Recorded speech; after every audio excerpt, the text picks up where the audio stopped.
Lockdown से पहले गीता के घर का नजारा कुछ ऐसा था कि रोहन ऑफिस जाता था और शिविन स्कूल। जिनके घर से जाने के बाद गीता काम खत्म करके बाकी समय आराम करती थी। लेकिन लॉकडाउन के बाद ऑफिस और स्कूल घर में ही खुल गए और इससे गीता का हाल वो तो आपको देखने में ही मजा आएगा। शिविन, ओ शिविन, उठने के लिए क्या 21 तोपों की सलामी लेंगे? अरे बिस्तर से बाहर निकल, ऑनलाइन क्लास स्टार्ट होने वाली है। अरे तुम भी हद करती हो, स्पीकर की तरह चिल्लाने की क्या जरूरत है? दिख नहीं रहा मेरी कॉन्फ्रेंस चल रही है। अब कैमरा और स्पीकर ऑन कर रहा हूं, मुझे कोई शोर नहीं चाहिए। इस पर जैसे ही रोहन लैपटॉप का कैमरा और स्पीकर ऑन करता है तभी कुकर की सीटी बजती है। करा लो अब इसे चुप। लॉकडाउन नहीं हुआ, मेरी मौत का फरमान जारी हो गया। दोनों बाप बेटे ने नाक में दम किया हुआ है। ऐसा बोलकर गीता वहां से शिविन के कमरे में पहुंच जाती है, जहां शिविन अभी भी सो रहा होता है। ओ आलसी, अब अगर 5 मिनट में नहीं उठाना तो आज तेरा गेम और यूट्यूब कैंसिल। माँ की बात सुनकर शिविन बिना 1 मिनट गंवाए उठ खड़ा होता है। उठ गया, अभी नहाकर भी आता हूँ। ये नाटक कहीं और, मुंह पर गीला कपड़ा मार और पढ़ने बैठ। शिविन की ऑनलाइन क्लास स्टार्ट हो जाती है, जिस पर गीता उसे वहां बिठाकर रसोई में चली जाती है। थोड़ी देर में उसे कमरे से कुछ आवाज सुनाई देती है, जिसे सुनकर वो कमरे में वापस आती है। हाय राम, तुझे क्लास अटेंड करने के लिए बोला था, कैमरा ऑफ करके बिस्तर पर नाचने के लिए नहीं बोला था। मम्मी मुझे कुछ समझ नहीं आ रहा, आप बाद में पढ़ा देना ना, वैसे भी अटेंडेंस तो लगी गई है। हाँ बेटा, जरूर बन जा, तू अभी से हम सबका बाप बन जा। अरे नहीं मतलब कहाँ से लाते हो इतना दिमाग, और पढ़ाई करते हुए ये चला कहाँ जाता है? नाइस क्वेश्चन, दिमाग से पूछकर बता दूंगा। शिविन की बातों से परेशान होकर गीता उसे मारने के लिए जैसे ही आगे बढ़ती है तभी वो कमरे से बाहर भाग जाता है। अब शिविन आगे और गीता हाथ में चप्पल पकड़े उसके पीछे पीछे पूरे घर में दोनों घूम रहे होते हैं। इसी बीच वो रोहन के पास पहुंच जाता है और शिविन को मारने वाली चप्पल रोहन के लैपटॉप पर जाकर गिरती है। ओए माँ! मम्मी, अब पापा को चप्पल मार रही हो? वो आज तक के रिपोर्टर, चुपचाप जाकर क्लास अटेंड कर ले, नहीं तो अगली तेरे पीछे लगेगी।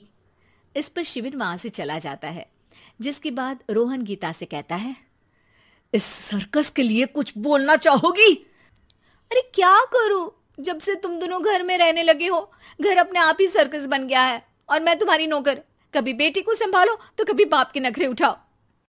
इन्हीं सब उथल पुथल में दिन बीतते रहते हैं, जिसमें हर रोज घर के अंदर कुछ नया सियप्पा खड़ा मिलता है, जो ज्यादातर शिविन और रोहन के ऑनलाइन स्कूल और ऑफिस से रिलेटेड ही होता है। एक सुबह, शिविन चल उठ, आज की क्लास जल्दी है। कैमरा ऑफ करके आप अटेंड कर लो। अरे ऐसे छित्तर पड़ेंगे, दादी नानी सब एक साथ याद आ जाएंगी। गीता की लाख मशक्कतों के बाद क्लास तो खत्म हो जाती है, लेकिन उसके बाद शिविन फोन इस्तेमाल करते हुए इंस्टाग्राम रील बनाने लगता है। रसोड़े में कौन था? तुम थी, मैं थी, कौन था? कौन था? हाँ, मैं गरीब हूँ। अरे ओ गरीब के बेटे, आजा, मैं बनाती हूँ तुझे गरीब। मैं बताती हूँ रसोड़े में कौन था। पढ़ाई करने बोलो तो इनकी माँ मर जाती है, और ये पागलपंतियां जितनी मर्जी करा लो। गीता शिविन को डांट रही होती है, तभी रोहन बीच में बोल पड़ता है। अरे बच्चा ही तो है, इतना गुस्सा क्यों कर रही हो? बेटे का साथ देने की इसी एक कोशिश में अब शिविन के साथ साथ रोहन भी गीता के गुस्से की सूली पर चढ़ जाता है। अगर बेटे पर इतना ही प्यार आ रहा है तो इसे क्लास अटेंड क्यों नहीं कराते, इसका होमवर्क क्यों नहीं कराते? उस समय तो बहुत जल्दी मीटिंग आ जाती है, वो काम मैं करूं और यहाँ इस बेफिजुली की चीज में तरफदारी करके बन जाओ महान। हे भगवान, कोई तो इनके ऑफिस और स्कूल खुलवाओ, मैं इन्हें और घर में नहीं सह सकती। अरे कुछ और मांग लेती, क्योंकि तुम्हारी ये विश इस साल तो पूरी होने से रही, कोरोना। हाय नास बेटे ने जिंदगी ही बर्बाद कर दी।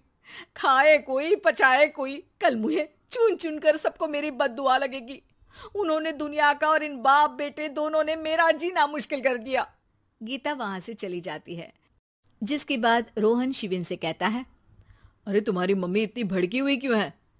आपकी वजह से पूरा समय घर में रहते हो और उस पर कोई काम कराने की जगह बस ऑर्डर देते रहते हो। अच्छा बेटे, सारा इल्जाम मुझ पर, पूरा दिन तो वो तुम पर ही चिल्लाती है। हाँ, मतलब दोनों का 50-50 है, कुछ करना पड़ेगा। Make the best out of worst, I have an idea. वैसे तुम्हारी माँ सही कहती है, बहुत जुबान चलाने लगे हो। Make the best out of worst, I have an idea. वैसे तुम्हारी माँ सही कहती है, बहुत जुबान चलाने लगे हो, कम बोला करो।